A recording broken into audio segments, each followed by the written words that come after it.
Profesor Dr. Andreas Hanif Ghafur MS mengemukakan pertanyaan atau sanggahan. Silakan. Terima kasih Ketua Sidang. Saya menyampaikan selamat setelah diuji berulang kali dalam lapis 3 kali ujian pra-kandidasi, ujian makalah, dan masuk ke ujian disertasi setelah menjadi kandidat doktor, 5 lapis, dan 3 tagihan jurnal nasional dan internasional. Baik, sebetulnya masuk UI itu gampang, yang susah itu parkirnya sebetulnya. Pertanyaannya adalah, dari disertasi ketahanan partai, yang menjadi kunci utama itu adalah kepemimpinan. Alhamdulillah saya melihat ketegasan kepemimpinan di PDIP memang kuat, tegas gitu. Tapi bagaimana PDIP menjaga ketahanan partai dari ancaman konflik yang destruktif ke masa depan? Khususnya konflik terkini antara PDIP dengan Presiden Joko Widodo misalnya. Ya. Mungkin itu.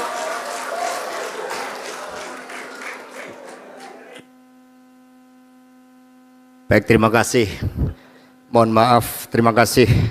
Yang terhormat Bapak Profesor Dr. Andreas Hanif Ghafur, Magister Sains.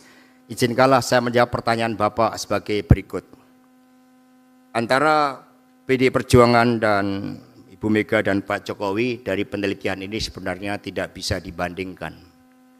Karena nilainya berbeda.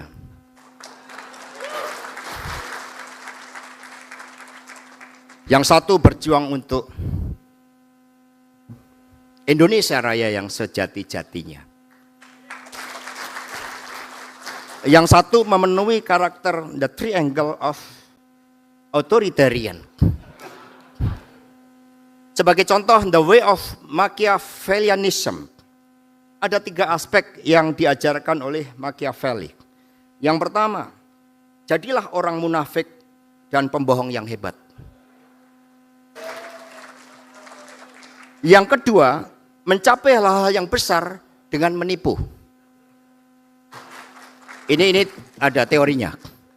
Yang ketiga, tidak pernah kekurangan alasan yang syah untuk mengingkari janji-janjinya. Dan Ibu Mega selalu menanamkan kepada kami bahwa beliau masuk politik itu dengan berjanji kepada Bung Karno.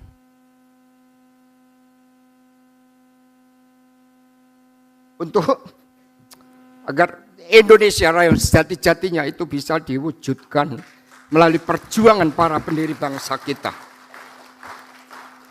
Dengan demikian, dari teori ketahanan partai ini terbukti bahwa meskipun PDI itu luka-luka, karena memang yang dihadapkan adalah watak kekuasaan itu.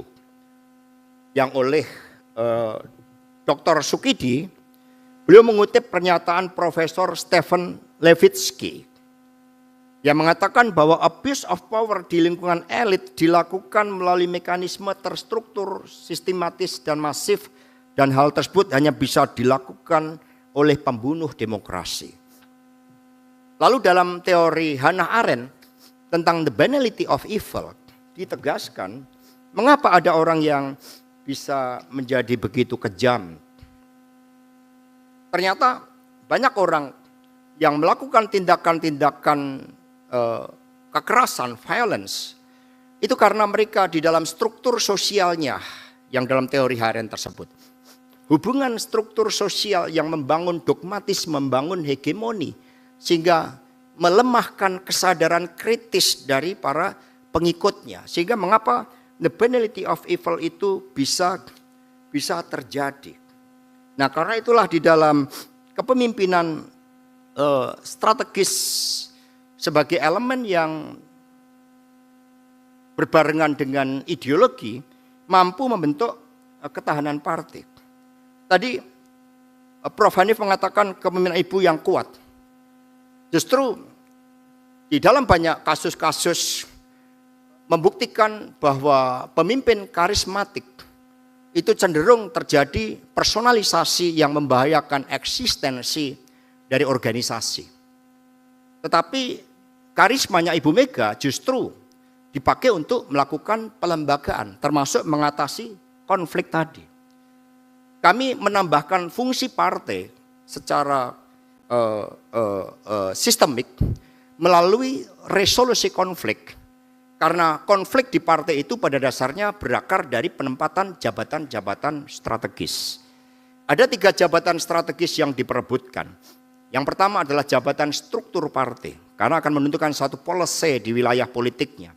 Kedua adalah jabatan eksekutif, karena memiliki kekuasaan terhadap regulasi, terhadap keuangan dan sebagainya. Yang ketiga adalah legislatif. Maka Ibu Mega membangun pelembagaan dengan sekolah partai. Dan di dalam sistem yang dibangun dikembangkan meritokrasi, yaitu melalui psikotes. Tolong ditayangkan psikotesnya.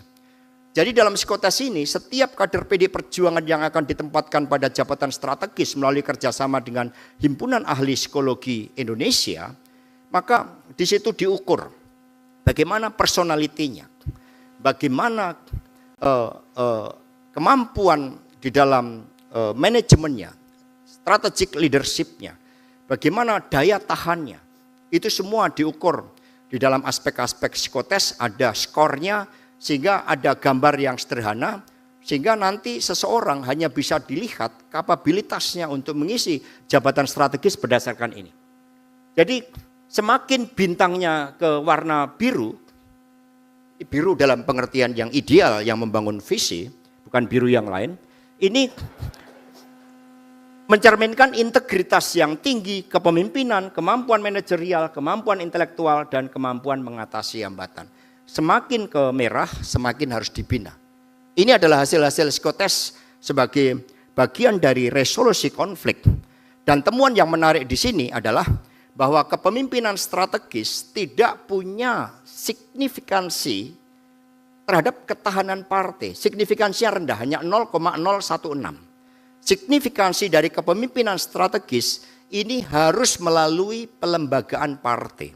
Dan ideologi memiliki faktor signifikansi terbesar sebesar 0,647, tetapi pengaruh ideologi terhadap ketahanan itu sangat besar, yaitu 0,792 kali pelembagaan kali 0,647 kali ideologi.